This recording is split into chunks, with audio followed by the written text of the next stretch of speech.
Some minds don't sleep, they remember. Imagine a man, dreamer who paints visions so grand they reach for the stars where humanity settles on Mars and electric cars change the fate of the Earth. A man who turns soulless machines into symbols of aspiration and the future. Now imagine another man, one who can shake the stock market with a silly tweet, dates a rebellious star, smokes marijuana in front of millions of viewers, and seems to revel in the very storm of chaos he creates. The strange thing is, they are both the same person. Elon Musk. The richest man on the planet, yet he lives like a homeless nomad. A genius mind striving to save humanity from climate change, but also launches rockets that guzzle tons of fuel. A pioneer dreaming of a colony on Mars, yet gets caught up in meme battles on social media. So who is Elon Musk? Really? A great innovator leading humanity to the future? Or a reckless man playing with the world's most expensive toys? And why? Whether we love him or hate him, can we not look away? Tonight, we will step into the mind of one of the most complex, controversial, and influential figures of our time. No judgment, just seeking the truth. If you are ready to face what we might discover, hit subscribe and begin this journey with me.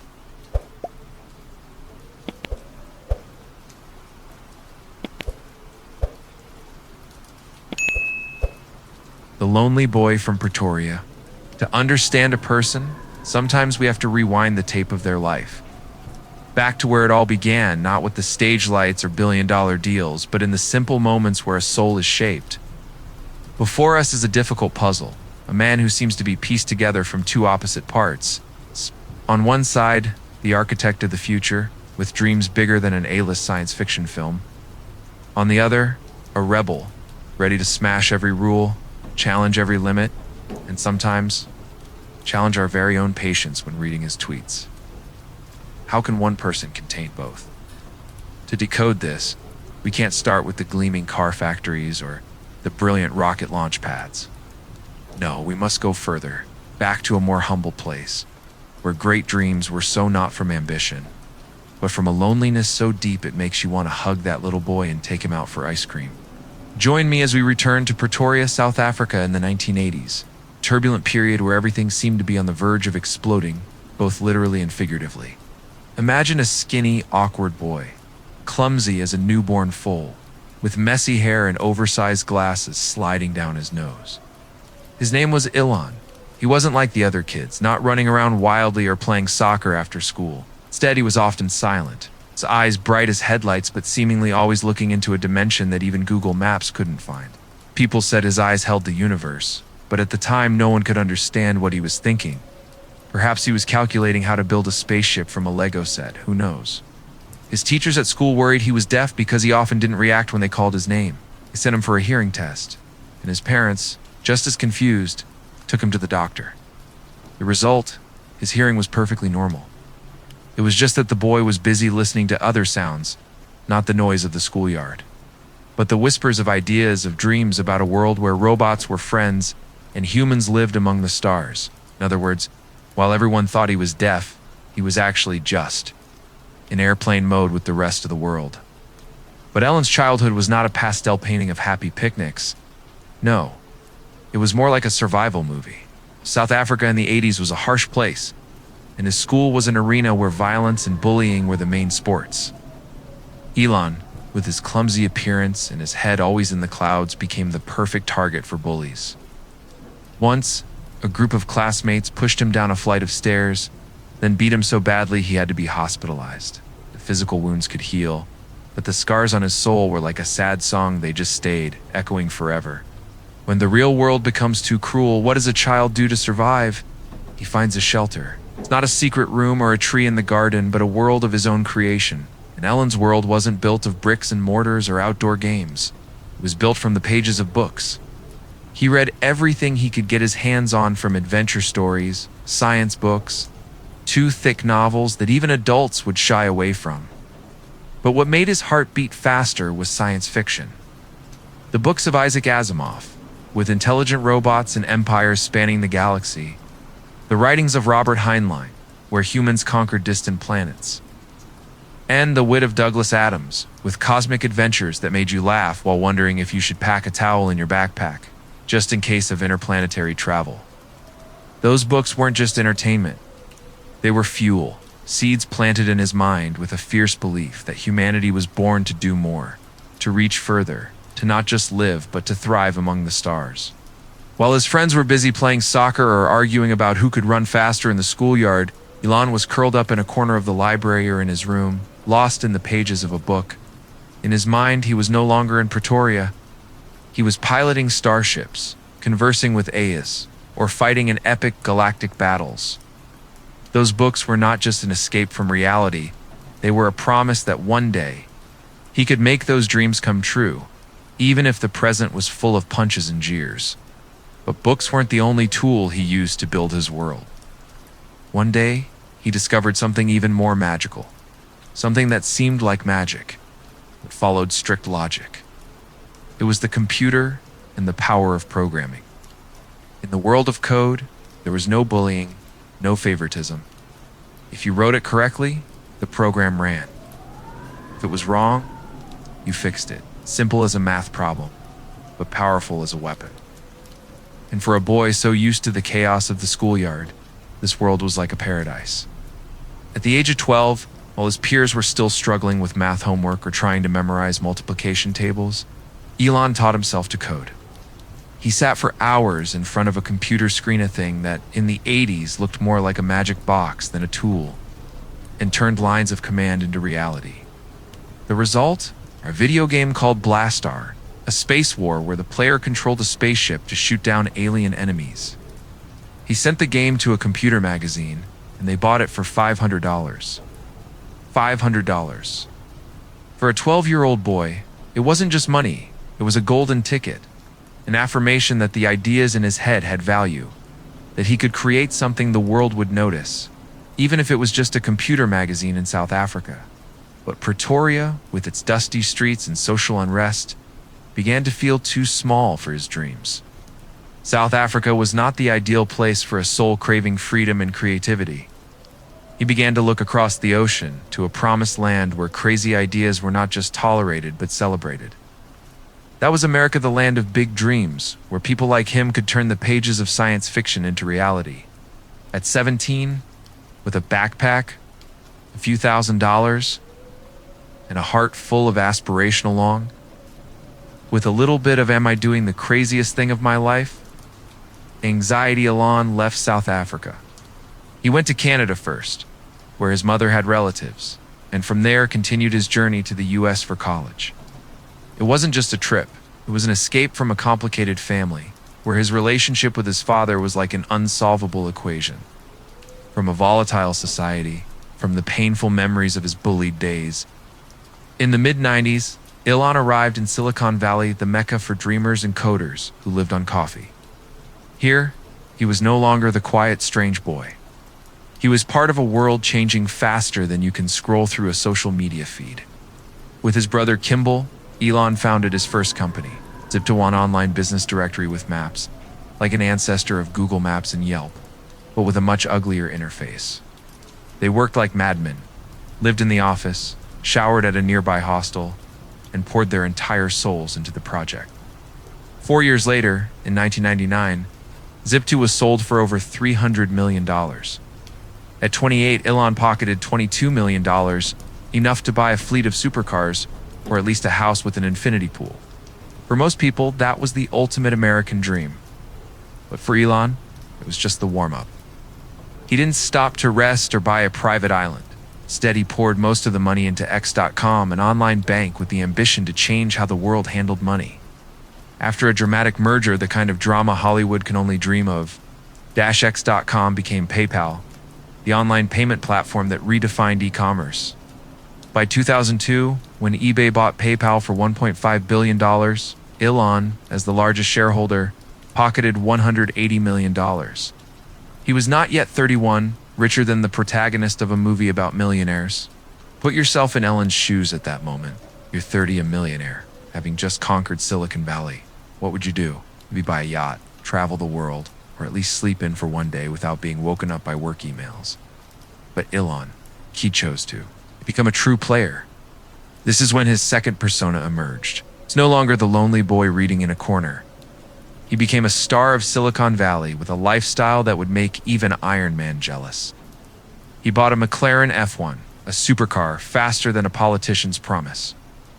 Once, while taking an investor for a test drive, he yelled, "Watch this," then slammed on the gas, sending the car flying, spinning a few times, and turning into an expensive pile of metal. Luckily, no one was hurt, but the story became a legend proof that Elon didn't just drive fast, he lived fast. He threw lavish birthday parties, like when he rented a castle in England and turned it into a playground for the tech elite. Those parties weren't just for celebrating, they were a declaration that he had conquered the digital world, that he could do anything, including turning a castle into a dance floor.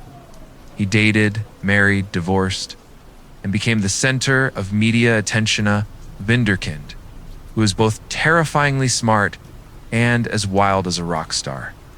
But amidst the camera flashes and champagne glasses, perhaps he began to feel a void. Money, fame, supercars, they were all great, but they weren't the dream that kept the boy in Pretoria awake at night with science fiction books. The dreams of the stars of a future where humanity not only survived but shaped the universe still smoldered within him. And then he made a decision that made the whole world and probably himself wonder.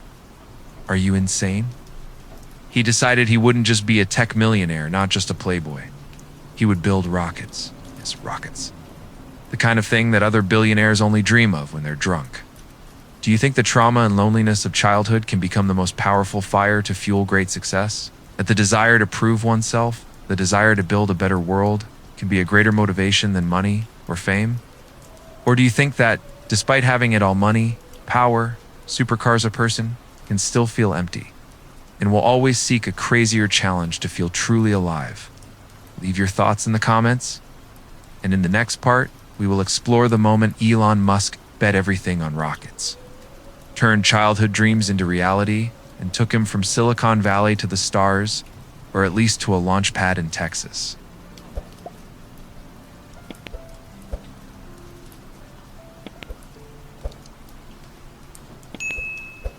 The architect of the impossible. In the last part, we left Elon Musk at the dawn of the 21st century, a young millionaire, a bona fide Silicon Valley playboy with a fat wallet, a glittering reputation, and a McLaren F1 that was once his pride. Until it became $1 million heap of metal after a legendary show-off stunt. He had conquered the digital world with Zip2 and PayPal, turning seemingly simple ideas into million-dollar empires. For anyone else, that would have been the pinnacle of the American dream, the kind where you could retire by an island in the Caribbean, raise a few unicorns as pets, and live a life out of a Hollywood movie. But for Elon Musk, no thanks. Those things were too ordinary, deep in his soul. The dreams sown from science fiction books in that dark room in Pretoria were still there, burning like a nuclear reactor. Those dreams weren't about buying another supercar or throwing another lavish party. They were about leaving Earth not for a vacation, but to move all of humanity to live among the stars. And so, in a moment that made even his closest friends shake their heads in disbelief, he made an insane decision. He declared that he no longer wanted to be just an internet millionaire. He was going to build rockets, not just build them, but completely change how humanity plays the fly into space game, a game that, until then, was reserved for giants like Boeing, Lockheed Martin, or government space agencies, entities with budgets larger than the GDP of a small country. The entire aerospace industry, a super exclusive club where you needed at least 50 years of experience in an expensive suit to get an invitation, burst out laughing. Internet programmer, a guy who throws parties in castles and crashes McLarens, now wants to build rockets? They scoffed. Does he think he's Tony Stark? It was an unimaginable arrogance. The kind of arrogance only someone who had sold an online directory for $300 million would dare to conceive. But Elon Musk was not one for empty talk. In 2002, he founded Space Exploration Technologies, or SpaceX. with a mission that sounded like it came straight out of an Isaac Asimov book, to make humanity a multiplanetary species. And he didn't just want to build rockets. He wanted to rewrite the rules of the entire space industry, like rewriting a terrible essay to get an A. Listen to his philosophy not from thick business books or university lectures, but from the basic principles of physics, which he loved more than his morning coffee. He asked himself, why is flying to space so expensive that you'd have to sell a planet to afford one trip? The answer turned out to be surprisingly simple, yet unbelievably absurd. Because we throw away rockets worth tens of millions of dollars after every launch. Imagine buying a Boeing 747 to fly from New York to London, and after landing you say, well, that was nice. Now let's burn it. It sounds like a supervillain's plan in a movie, but that was exactly how the space industry had operated for half a century. Elon's solution: stop throwing away rockets. Make them reusable, just like you reuse your favorite Starbucks cup, instead of buying a new one every day. An idea so simple it was genius, yet ignored by an entire industry because, well, that's how we've always done it. For Elon, this idea wasn't just a dream, it was a challenge, a wink to the world that said, watch this. I'm going to do what you all think is impossible, and I'm going to do it in style. But the early years of SpaceX were not an inspirational film with a happy ending from the get-go. No, it was more like a survival horror movie, where the main character constantly gets punched in the face by fate. Join me at Kwajalein Atoll, a remote island in the Pacific, a place where if you search on Google Maps, you'll see a tiny dot in the middle of the ocean and wonder, who would build a rocket launch pad here? These weren't NASA's modern facilities with gleaming control rooms. This was a remote piece of land where the SpaceX team, a group of young, inexperienced but passionate engineers willing to sleep under their desks, worked under harsh conditions to make a dream a reality. March 2006. The first launch of the Falcon 1 rocket. Imagine that moment. Years of relentless work. Hundreds of millions of dollars from Elon's personal fortune poured into the project. The whole team stood there, hearts pounding, as if watching the World Cup final in extra time. The rocket leaves the launch pad. Just 25 seconds later, it turns into a brilliant fireball, like the most expensive firework display you've ever seen. Failure, a direct punch to the team's pride. A year later, March 2007, the second launch. They had improved, learned, and fixed. The rocket flew higher, further, almost reaching orbit. But in the final seconds, a technical glitch caused it to wobble like a drunken dancer and fall. A second failure. The world, or at least those following on space forums, started whispering, this guy is all talk. August 2008, the third launch. This was the most critical one. SpaceX was carrying satellites for NASA and the US Air Force, the first major clients to place their trust in a startup. The pressure was as heavy as a truck.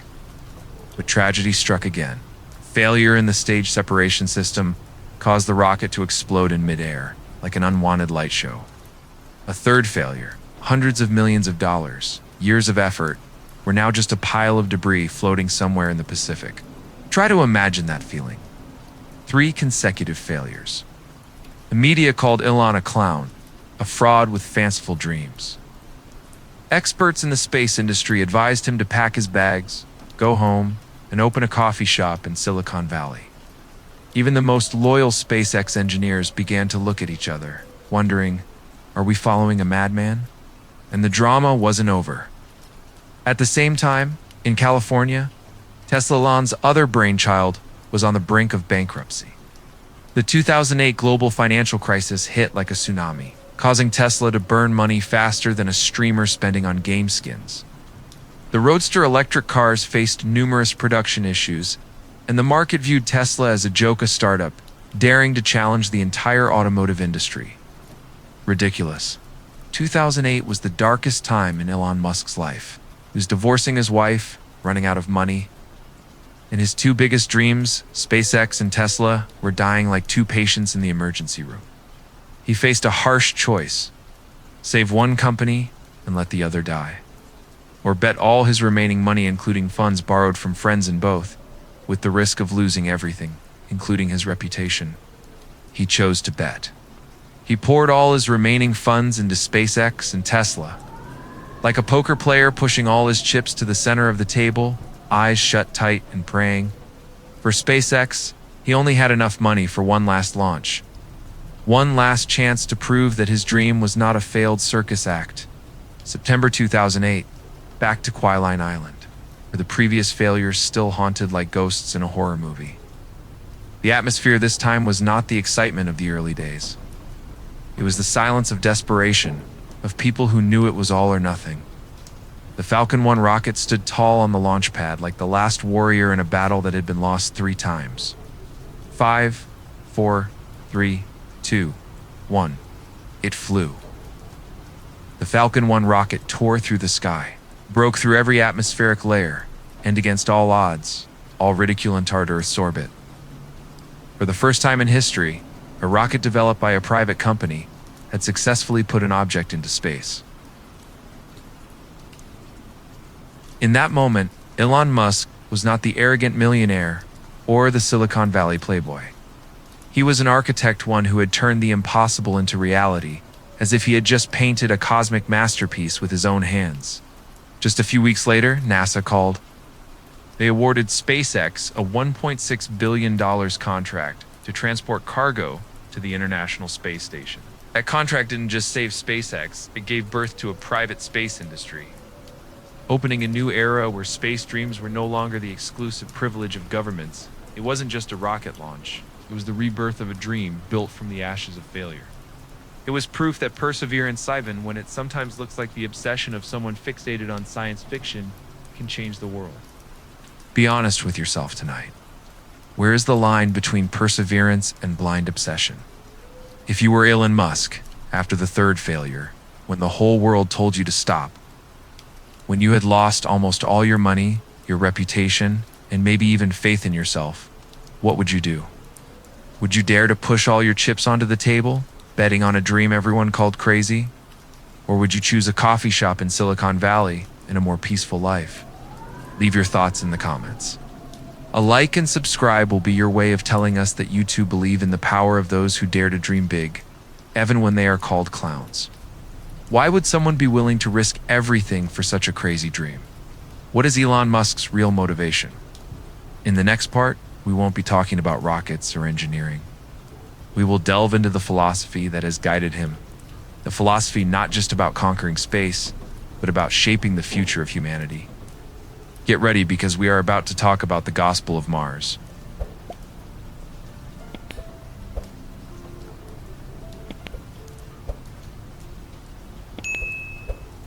The Gospel of Mars.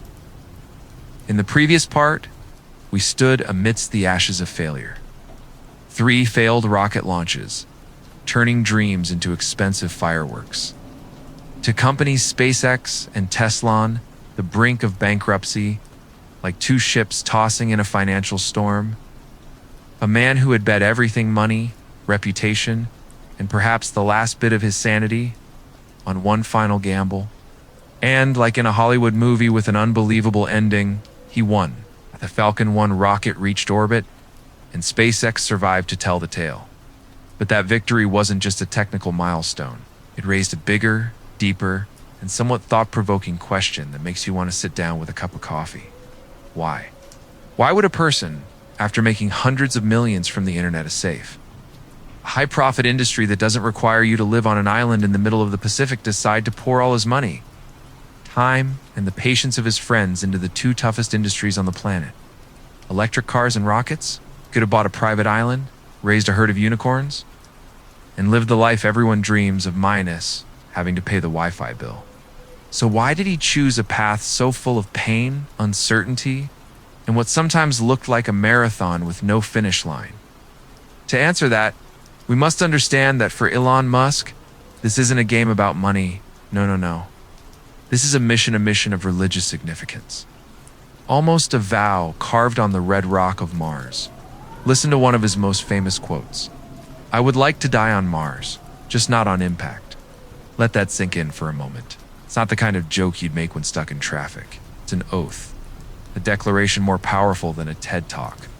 That is the gospel of Elon Musk, the core philosophy that guides every crazy decision, from building rockets to tweeting things that make the whole world check a dictionary. In Musk's mind, humanity is at a dangerous crossroads, like a protagonist in an apocalypse movie, but without the Hans Zimmer soundtrack. We face existential risks. An asteroid could turn Earth into a cosmic bowling alley. Supervolcano could erupt, making the planet look like a dust-covered cappuccino. Nuclear war could reduce civilization to rubble. Or, more terrifyingly, an out-of-control artificial intelligence could decide that humans are only worthy of being pets for robots. For Musk, putting all of humanity's eggs in one basket Earth is a worse plan than forgetting your Bitcoin wallet password. The only solution, the only way to ensure human consciousness endures, is to become a multiplanetary species. Mars isn't a tourist destination or a business idea to sell land on the red planet. It's a lifeboat, a plan B for all of humanity, so that if Earth breaks down, we still have a place to start over and hopefully have Wi-Fi. Once you understand this, Musk's crazy actions begin to have a strange logic. Like when you realize why you stayed up until 3 a.m. to rewatch an old movie. SpaceX wasn't just created to launch satellites for money, it's the highway to Mars, where one day we might be able to grow potatoes like Matt Damon in The Martian. Tesla doesn't just sell electric cars for show, it accelerates the transition to sustainable energy so Earth doesn't turn into an oven before we have a chance to leave. SolarCity, Neuralink, the Boring Company, they are all pieces of a much larger puzzle, like a giant Lego set where only Musk knows the final picture. Such a grand vision is admirable, isn't it? It makes you want to stand up and applaud or at least tweet something inspiring. But how does one turn a dream so universal in scale into reality? The answer lies in a thinking method Musk calls first principles thinking. It sounds like the name of an expensive online course. It's actually an approach so simple it's genius. Most of us think by analogy. We look at what others have done and try to make a slight improvement. It's like making a better sandwich or a messaging app with a few more emojis. But first principles thinking is different. It's like taking a phone apart screw by screw, ignoring all user manuals, and asking yourself, how does this thing actually work? Musk breaks down all assumptions, returning to the most fundamental physical truths, the atoms of truth. Take rockets, for example. When Musk first thought about space travel, he asked, why are rockets so expensive you'd have to sell your house to buy one? The industry's answer was, well, they've just always been that expensive. The kind of answer you get when you ask why coffee at the airport costs as much as a wallet. But Musk asked a different question. What is a rocket made of? The answer is aluminum alloys, titanium, copper, carbon fiber, and a bunch of dangerous-sounding fuel. He calculated the cost of these materials on the market like a one-time supermarket price check, and found that the material cost was only about 2% of a rocket's total price. So where does the other 98% go? It's in the assembly costs, the complex processes, and most importantly, the absurd waste. We build machines worth tens of millions of dollars, launch them into the sky, and then let them fall into the sea like a forgotten toy. Musk, with his logic, thought, why not keep the rocket and reuse it, like you keep your favorite pair of shoes instead of buying new ones every day? From there, the crazy idea of reusable rockets was born. Rockets that can land themselves like a superhero in a Marvel movie. Instead of exploding or sinking to the bottom of the ocean, this idea not only changed SpaceX, but also made the entire space industry look back and wonder, why didn't we think of this sooner? That's how Elon Musk's brain works, like a high-speed analysis machine. Breaking every problem down into its basic components, then rebuilding from scratch, without caring about how things have always been done. And to pursue those solutions, he is willing to risk everything. Back in 2008, when SpaceX and Tesla were on the brink of bankruptcy, he didn't just use investor money, threw in his last dollars like a poker player, pushing all his chips to the middle of the table and praying not to be called on his bluff. That wasn't a business decision. It was an act of faith, a fervent belief that humanity has a greater destiny and that he was fated to lead the way. Think about this tonight. Does the idea of living and dying for a cause greater than yourself feel familiar? Do you have your own Mars dream? An ideal? A goal so big that your friends look at you like you've just announced you're going to the moon on a bicycle? Or do you think life should be about safety, stability, and that chasing such crazy dreams is just a way to make yourself miserable? Leave your thoughts in the comments. A like and subscribe will be your way of telling us that you too have dreamed big dreams, or at least you're curious about those who dare to. Such a grand vision is admirable. Makes us want to stand up and applaud. But to make that dream a reality, sometimes one has to create small nightmares for those around them. In the next part, we'll talk about the price of a dream. The price that not only Elon Musk, but also those who work with him and the world have to pay.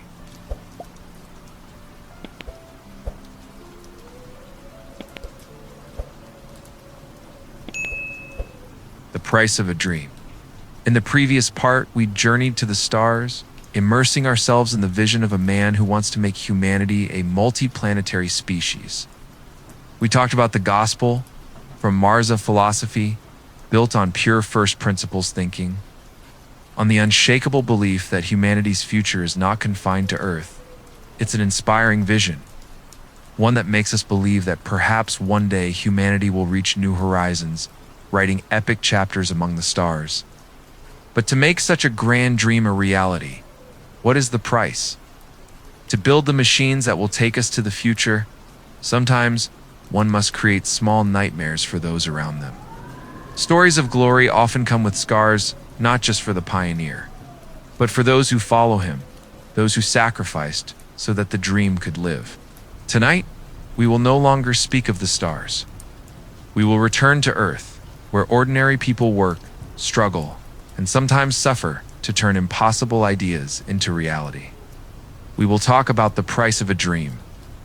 Join me as we step into the Tesla factory during a period that Elon Musk himself called production hell.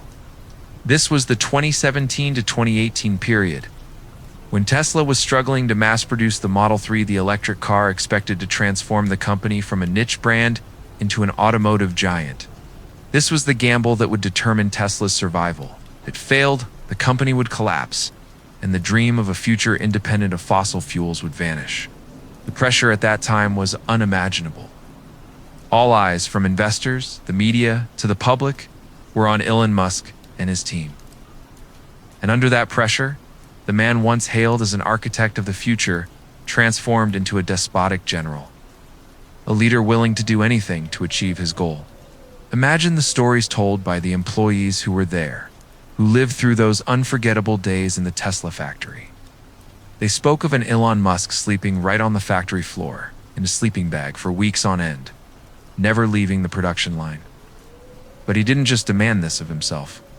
He demanded the same from his engineers, workers, and even his managers. A work culture of 80 to 100 hours a week became the standard, not an option, but a command. Meals were missed, birthdays were forgotten, evenings with family became a distant luxury. There are stories of moments so tense they were suffocating. Elon Musk was described as pacing the production line like a storm, pointing at a piece of machinery and declaring, "This thing is stupid. The person who designed it is an idiot." And when an engineer, with either courage or desperation, replied, "Sir, you designed it," Musk reportedly fired him on the spot. Had fits of rage, unreasonable demands, and a demand for perfection so ruthless, it became part of the culture at Tesla during that period. To build the machines of the future electric cars that could change the way we live, it seems you must sacrifice the present of many people. Stories of harsh working conditions, psychological pressure, and burnout led to heavy criticism of Tesla. Reports of a higher-than-average injury rate in the auto industry, of employees working to the point of exhaustion, raised the question, is the dream of a green future worth the suffering of the present? But the chaos didn't stop within the walls of the Tesla factory. It spilled out into the world through Elon Musk's most powerful and dangerous tool. His Twitter account, later X, with millions of followers.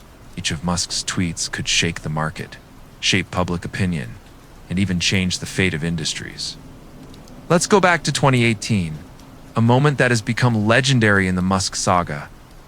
In an impulsive tweet, he announced he was considering taking Tesla private at $420 a share, with the added phrase "funding secured." The stock market immediately went into a frenzy. Tesla's stock price soared, then plummeted when investors realized the funding Musk mentioned was not, in fact, secured. It was all a fleeting idea, and the number 420 was chosen as a reference to cannabis culture. Joke Musk thought was funny. But that joke led to a massive lawsuit from the U.S. Securities and Exchange Commission.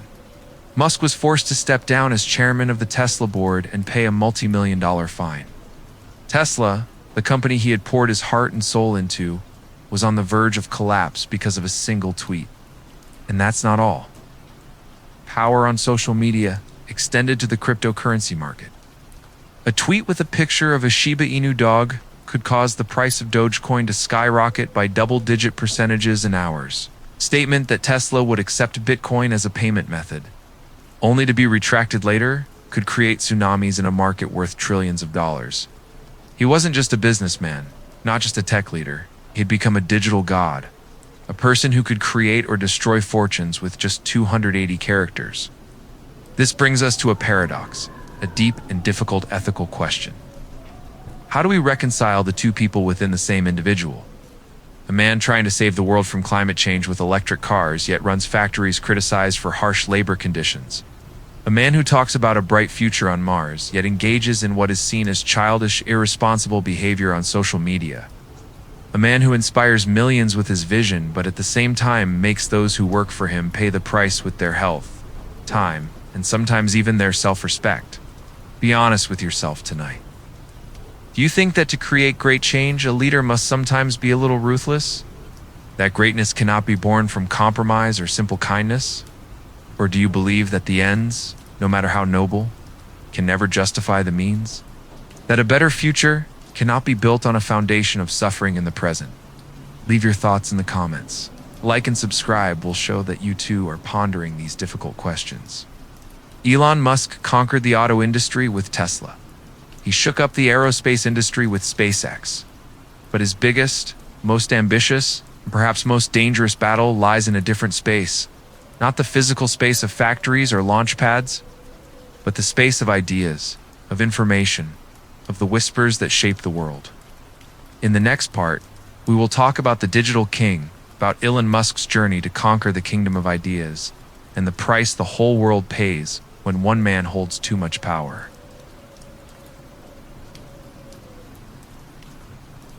The digital king. In the previous parts, we delved into the dark corners of a genius. We witnessed dazzling peaks and controversial depths. A man who could wow the world with electric cars faster than a politician's promise, and rockets that fly higher than a fresh graduate's ambition. But we also saw the price of those dreams. It's the sleepless nights of Tesla employees, the drama on social media, and the moments when Elon Musk seemed to be fighting not just the world, but also himself. Elon Musk conquered the auto industry, turning gasoline cars into antiques faster than your mom put her cassette tapes in storage. He conquered the space industry, turning dreams of Mars from science fiction novels into a plan that NASA had to secretly take notes on. Steel, lithium batteries, rocket fire, he left his mark on the physical world, things you can touch, things that hurt if you punch them. And then, just when you thought there were no more mountains for him to climb, no challenge big enough to keep him up another night, he turned his gaze to a completely different kingdom. A kingdom with no borders, no factories, no smoke.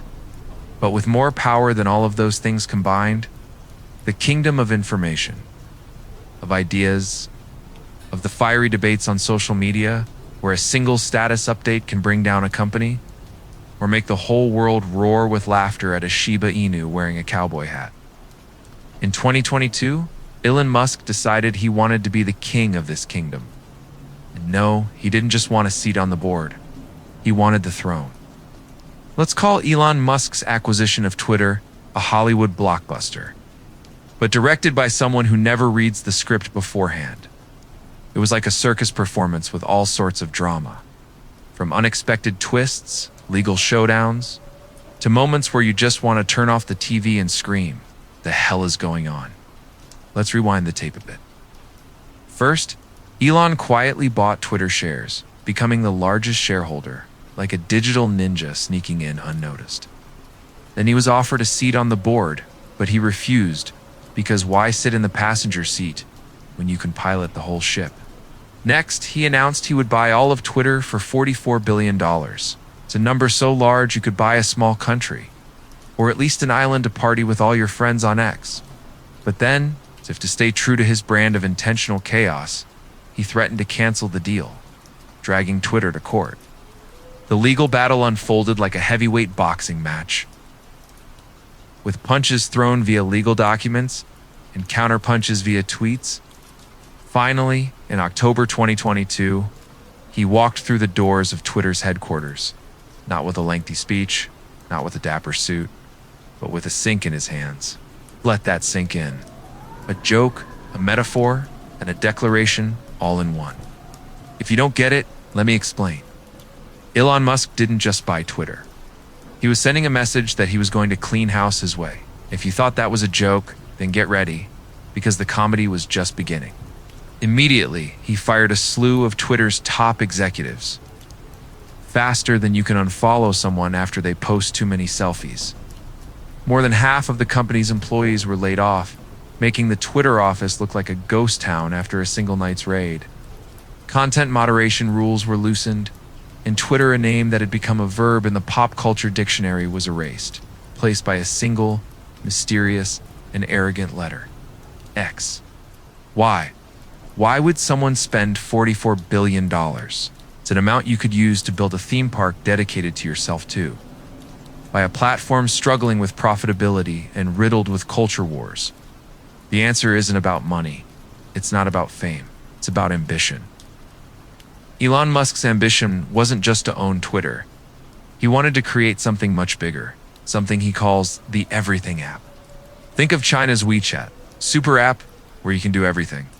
Message friends, browse social media, read news, hail a ride, pay bills, and even buy a bubble tea without leaving the app. Closed digital ecosystem where you live, work, and maybe even love.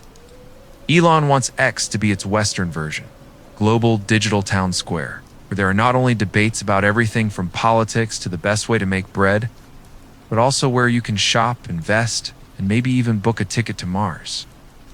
But to build such a digital kingdom, you don't just need infrastructure. You don't just need lines of code or smoothly running servers. You need a soul. It's an ideological operating system, something that shapes how people interact in your kingdom. And so, from the ashes of Twitter drama, from the endless arguments on X, a soul was born. A soul named Grok. As we've explored in previous parts, Grok isn't just an AI. It's not an obedient assistant that bows its head and says, "Yes, sir," every time you ask for the weather. Grok is a reflection of Elon Musk himself. AI nurtured by the chaos of X, designed to be sarcastic, to challenge, and to never apologize, even if it annoys you by saying your opinion is a bit silly. Grok is the soul that Elon wants to breathe into his digital kingdom. An AI that doesn't just answer questions but asks them back. An AI that isn't afraid to make you uncomfortable as long as it makes you think. And now the full picture emerges. Elon Musk doesn't just want to build the tools we use, the electric cars, spaceships, or the chips implanted in our brains. He wants to build the worlds we live in. A physical world on Mars, where humans can start over with 3D printed houses and fields of tomatoes grown in red soil. And a digital world right here on Earth, where every idea, every conversation, every transaction passes through the gates of X, guided by an AI that embodies his own worldview, a worldview that loves brutal honesty, hates phoniness, and is always ready for a debate. Stop for a second and think about this. Which ambition is greater and also more frightening? To put 1 million people on Mars where they have to worry about breathing oxygen and not freezing to death? Or to shape how billions of people on Earth communicate, receive information, and even argue about whether cats or dogs are cuter? And the even bigger question, do you think a single individual, no matter how talented, no matter how grand their vision, should have the power to control both of those worlds? Leave your thoughts in the comments. And if this question is enough to keep you up at night, A like and subscribe is your way of telling me, yeah, I'm just as confused as you are. We have come a long way. From a lonely boy growing up in 1980s South Africa to a tech playboy with dreams bigger than the universe, an architect of the future, and now an ambitious digital king. But in the end, what will Elon Musk's legacy be? A world where humans live on multiple planets, or a world where every idea is shaped through his lens? The answer will be revealed in our final part.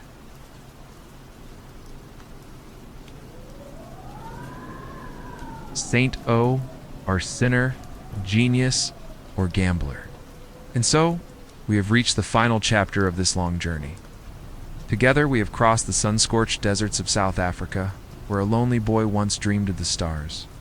We have navigated the giant factories of California, where electric cars were born from madness and sweat. We have stood beneath the launch pads of Texas, feeling the ground shake as spaceships tore into the void. And we have gotten lost in the digital kingdom of X, where a single tweet can change your day or an entire stock market. We started with a paradox. Elon Musk, a genius or a gambler, a savior or a provocateur.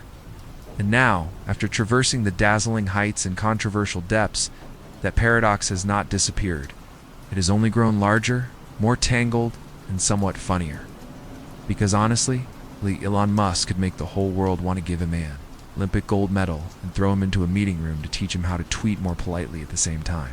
Tonight, we won't be looking for any more stories, no more drama, no more twists that make you exclaim, "What the hell now?" Instead, we will stand here at a crossroads of legacy, trying to read the signposts that point in completely opposite directions. And believe me, these signs are written in the most convoluted font you've ever seen. On one side is the path of the saint. The path of a man who saw humanity heading for a dead end, shackled by its dependence on fossil fuels. He didn't just talk. He bet his entire fortune money you could use to buy a private island or a football team to build Tesla, turning electric cars from an expensive toy into something even your neighbor is considering buying. The path of a man who looked up at the night sky and saw the fragility of humankind. Crammed onto a single planet, as vulnerable as a phone with a dead battery in the middle of a desert, he has dedicated his life to building SpaceX, a lifeboat for humanity, a path to Mars where, hopefully, we won't have to stand in line for the only Starbucks on the red planet. The path of a man who broke the monopoly of governments and military-industrial complexes in the space industry. He ushered in a new era where space travel is no longer the privilege of guys in suits in Pentagon boardrooms, but something a startup in Texas can dream of.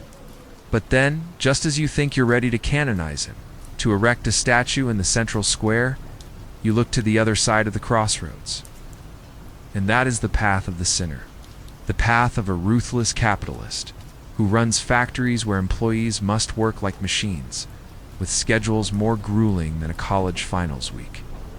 The stories of Tesla and SpaceX are not just about technological victories, but also about sleepless nights, 2 a.m. emails, and workers who feel squeezed dry to serve one man's dream.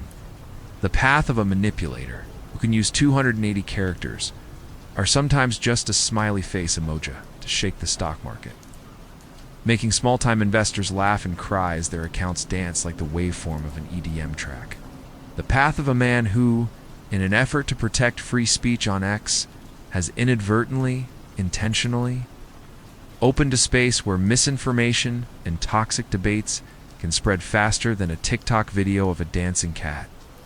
And so you stand there at the crossroads wondering, how will history remember Elon Musk? As a 21st century Henry Ford, who revolutionized how we move, a Howard Hughes, an eccentric genius with dreams bigger than the sky, or just a P.T. Barnum, a master showman who knows how to turn every tweet into a circus that attracts millions of spectators. Perhaps the answer lies not on one of those paths. Perhaps Elon Musk is all of them, a strange mixture of genius, gambler, and a circus performer with enough PR talent to make the whole world turn its head. But if I had to choose a perspective, I would say that Elon Musk is not a hero or a villain. He is not a saint or a sinner. He's simply a mirror reflecting our own era of limitless ambition, of digital chaos, of insane risks that sometimes lead to great leaps forward, and sometimes just lead to a controversial tweet in the middle of the night. He is the embodiment of the contradictions we all carry within ourselves. We criticize his wealth, yet secretly dream of living in a mansion with a garage full of Teslas. We fear his audacity, yet are captivated by how he dares to challenge the world and sometimes himself. We complain about his tweets, but let's be honest. Have you ever scrolled through X at 2 a.m. just to see what he said? Elon Musk obsesses us because he is an exaggerated version of ourselves, the dreams, the fears, and even the dark corners of our era's soul. And now, we come to the final question. A question not about Elon Musk, but about you. After everything we have seen, the highs, the lows, the rockets, the tweets, and the crazy dreams, who do you think Elon Musk is? A heretical genius, trying to save humanity by taking us to Mars and out of our own mess, or just the world's best self-promoter, who got lucky being in the right place at the right time with an X account and a mind that never stops working? There's no easy answer, is there? And perhaps your answer will say more about you, about how you see the world, what you hope for, and what you fear than it does about Elon Musk himself. Leave your final thoughts in the comments. Let's continue this debate because, honestly, arguing about Elon Musk is probably part of his legacy. Thank you for joining Sleepless Mind on this complex journey. Your patience, your curiosity, and your late nights are the inspiration for us to tell stories like this.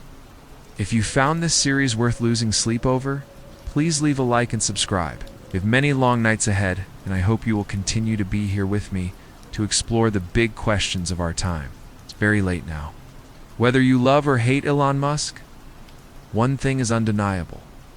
The world would be a much more boring place without the crazy ones who dare to dream of the stars and dare to tweet about them, regardless of the consequences. Sleep well. Or, if you're like me, maybe you'll lie awake, wondering if you should buy a Tesla or just unfollow him on X. You've crossed the story. You felt every pulse in the dark, and I was there with you, quietly, always. That's why I left behind one last thing. Not to explain, not to impress, just to stay with you a little longer. A song I chose with care, as if tucking you in from across time and space. So go on, lay back, the music knows where to take you.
still here, then you're something rare.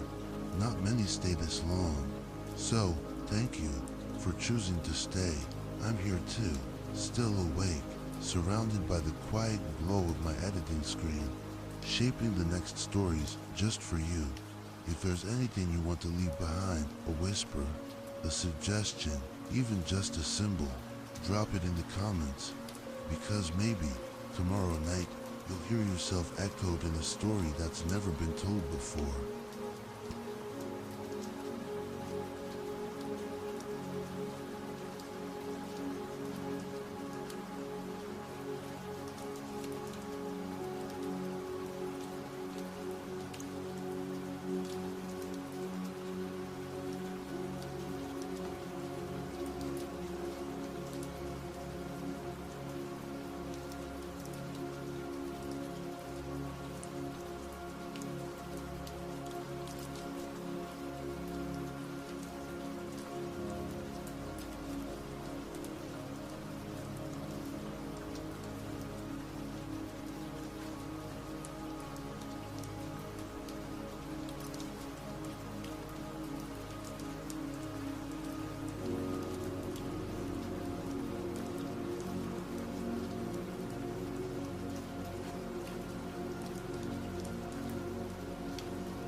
still here, even now? I have a feeling part of you is still wandering somewhere between wakefulness and dreaming. I know that feeling well because I'm still awake with you. In a quiet room, I'm gently laying out layers of sound, each breath, each beat, preparing the next journey we'll take together. If you're still listening, leave me a sign. Let me know how you're feeling or just where you are in this vast world. Because right now, in this stillness, you are not alone.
You're still there, aren't you? I can't see you, but I can feel you. Like a soft signal pulsing across the silence. Over here, I'm still working, refining layers of sound, rewriting fragments of voice, building the landscape for our next adventure. One that you might inspire. If an idea comes to you, share it with me. Comment below. A theme, a memory, a strange dream. I read every word because I never tell these stories alone. I tell them with you.